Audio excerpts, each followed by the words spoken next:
Hello, friends. This is the Nearly Enlightened Podcast, a podcast for people looking to connect to their body, mind, and spirit. When I committed to my healing journey, so many amazing people were placed on my path. And I really knew in my heart that those people were there to help me guide myself through the healing journey.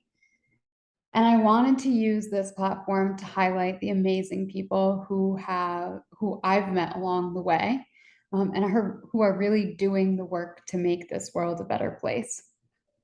So in future episodes, we are going to see lots of different guests doing different amazing things. My next guest is going to be Shelly Olm, and she is an amazing booty yoga teacher, sound healer.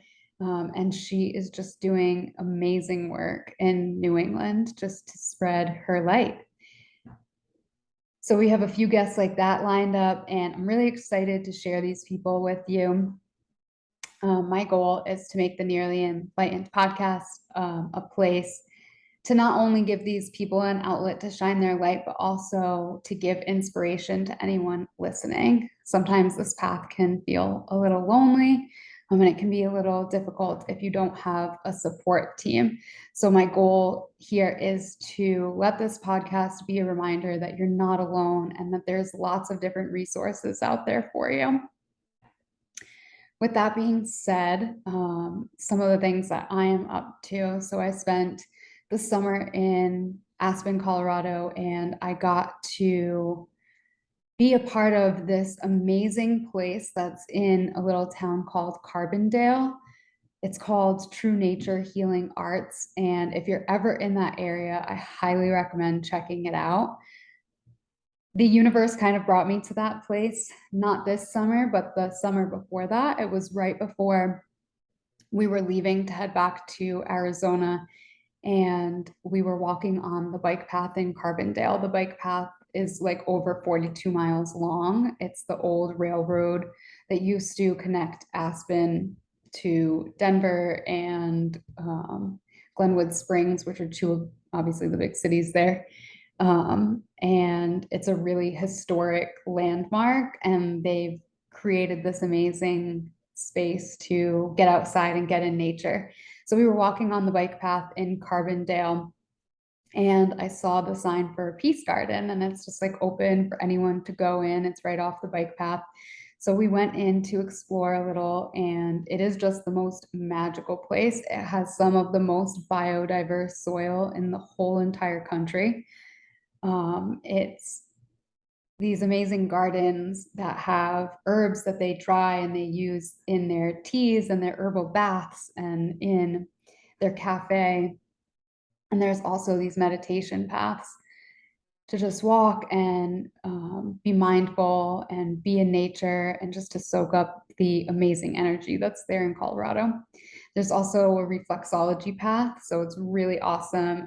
If you go into a little rabbit hole in my social media, there's some videos of it.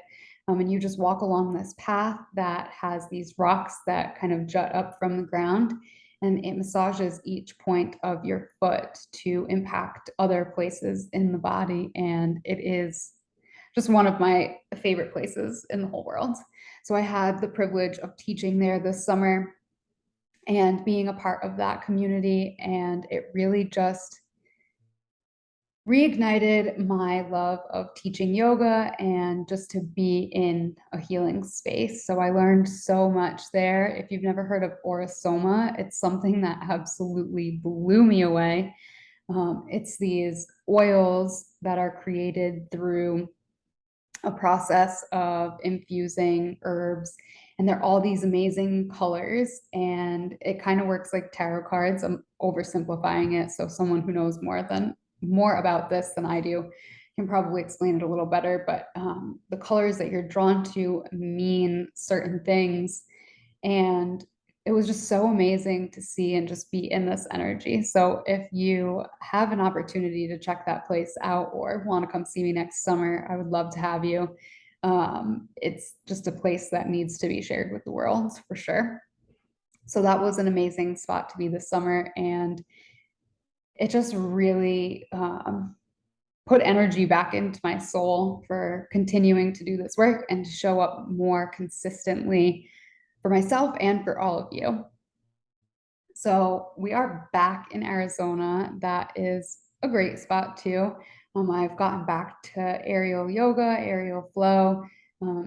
I've been teaching that, and that is just super fun. I've been pushing my own boundaries and learning all of these new tricks and really pushing myself outside of my comfort zone with that. And that has been so fun to be back in that space. It really helps you connect with your inner child. It's not like yoga can be so serious. So this is really fun because you get to do tricks and you can go upside down. And when you go upside down, it releases all of these endorphins and you really remember what it feels like to get in touch with that inner child. So to be able to do that weekly has been truly a huge blessing. So some things that I am also getting back to work on, as you've probably heard, I have launched a retreat for February 2023, so coming up. And that is here in Scottsdale, Arizona. There's an amazing space called the Scottsdale Sound Sanctuary, and that's where it's going to be held. It's 2 different home properties. It's privately owned by an amazing woman here who also does sound healing. So she's going to be doing that as part of the retreat for us. There's going to be yoga classes every day for all levels. There's going to be amazing food. So pretty much everything is included in this retreat except for transportation to and from the airport and flights. But other than that, this is going to be a completely nourishing retreat. Housing is going to be included in the price. Food is going to be included in the price. All of the classes and workshops are going to be included in that price.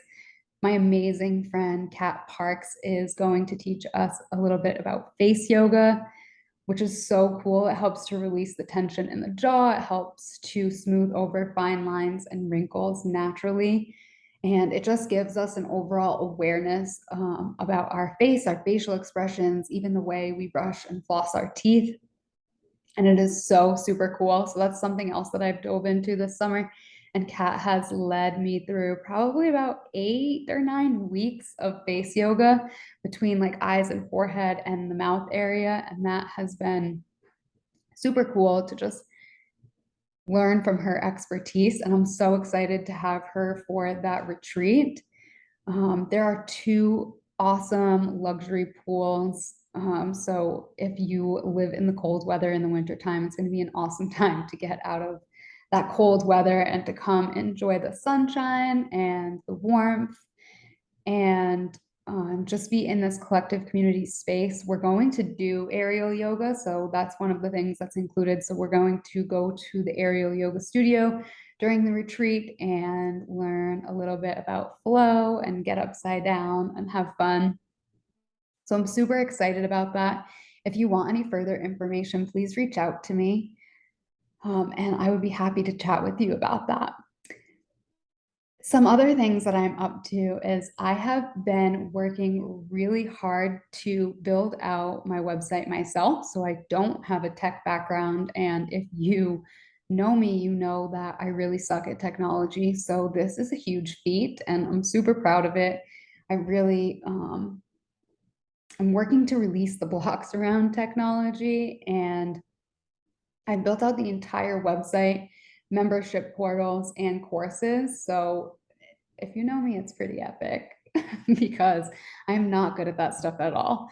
So I have built out 4 courses. One of them will be available very soon. So that's just something to look out for and to help assist you in your journey of healing. So I'm super excited to share all of this with you. Stay tuned. Subscribe to my YouTube channel. So right now there's 30 days of meditation that's there from, I think I did that in 2020.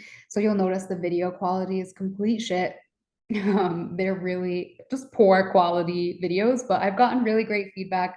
There's so many people that use those meditations daily. So like kudos to them because even though the content of the meditations is amazing, the quality of the tech is not that great.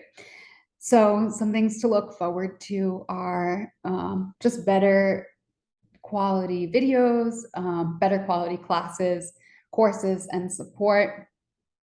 And I'm really excited to share that all with you.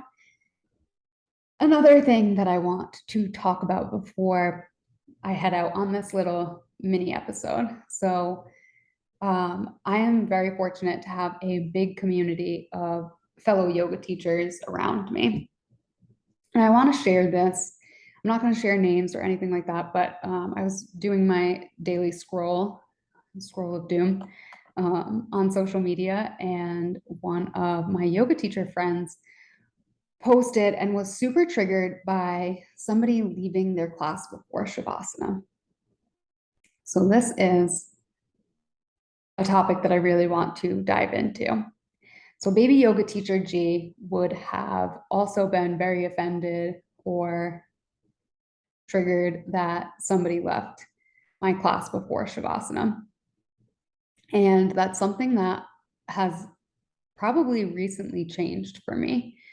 I have been a yoga teacher since 2015, so there's pretty much nothing that I haven't seen. I actually had someone stay through my class, through Shavasana, just to tell me what a shitty class it was and that she would never be back.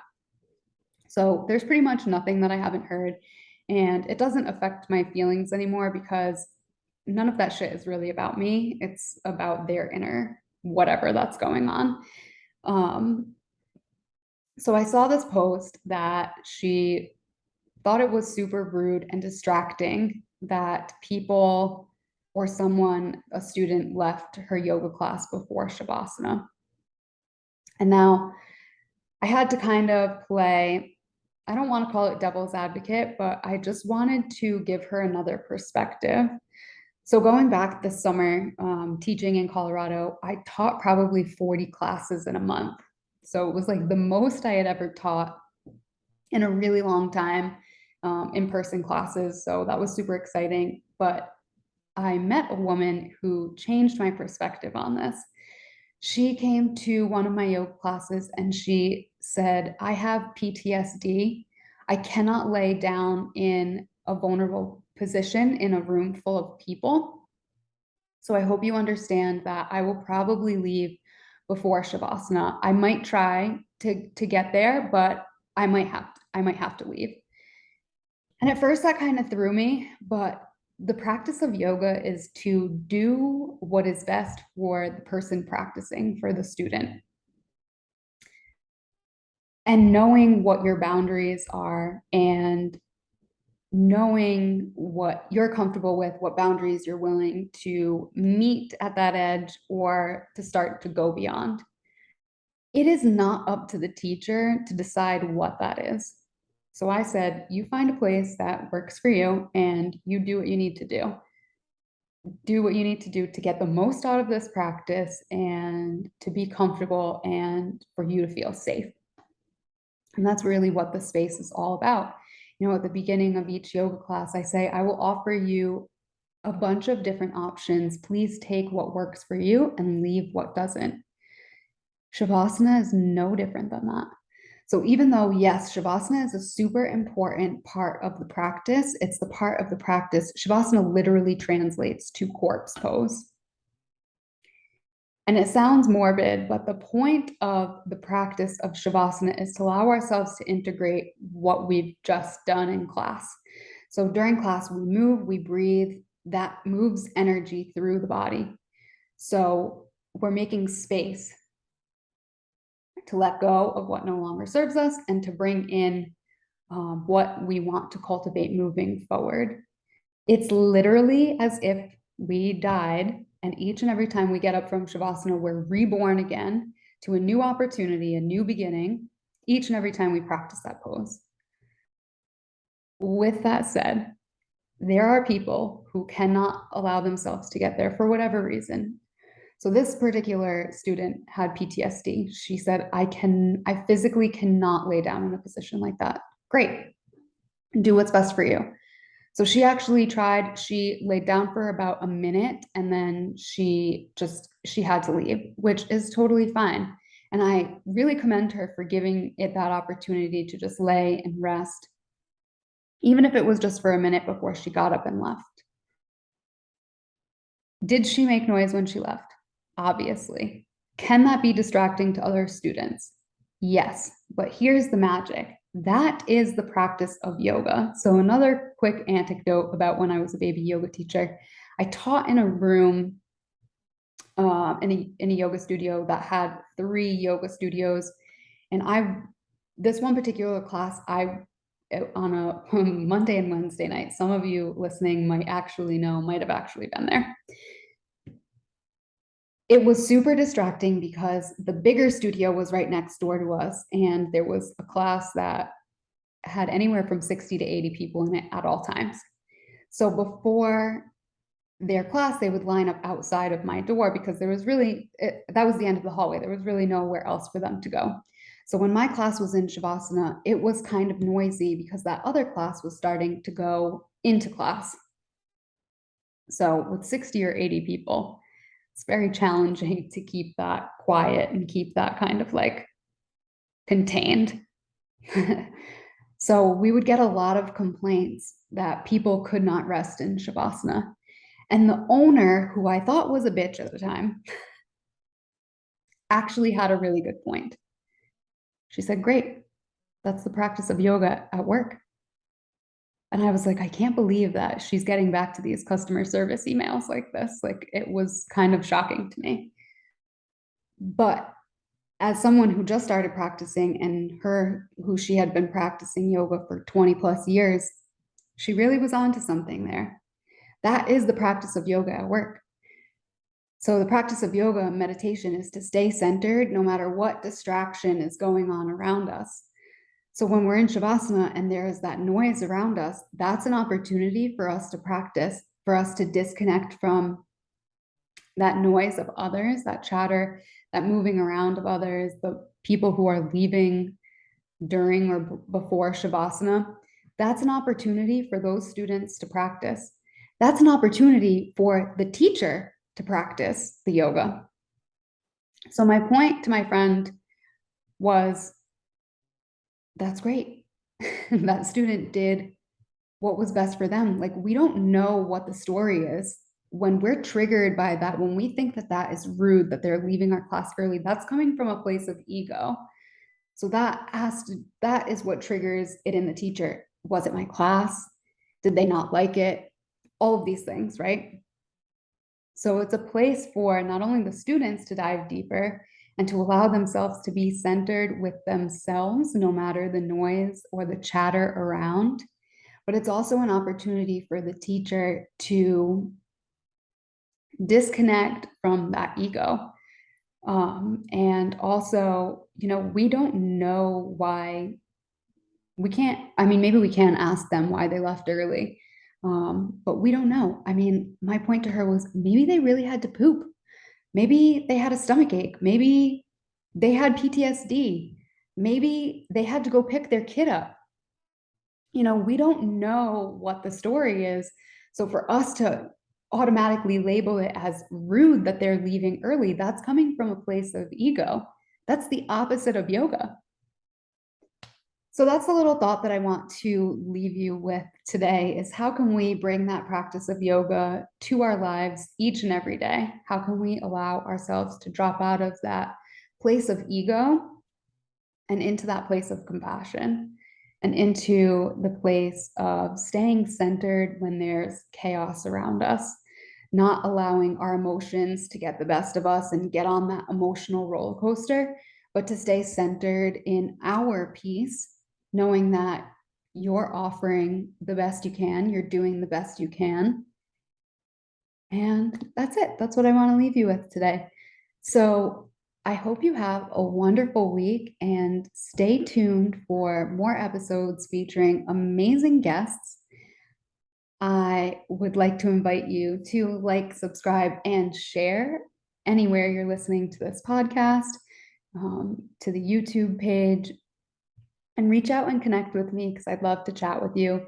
Tell me more about what you would like to hear, any guests you would like to have on. If you want to be a guest, reach out to me.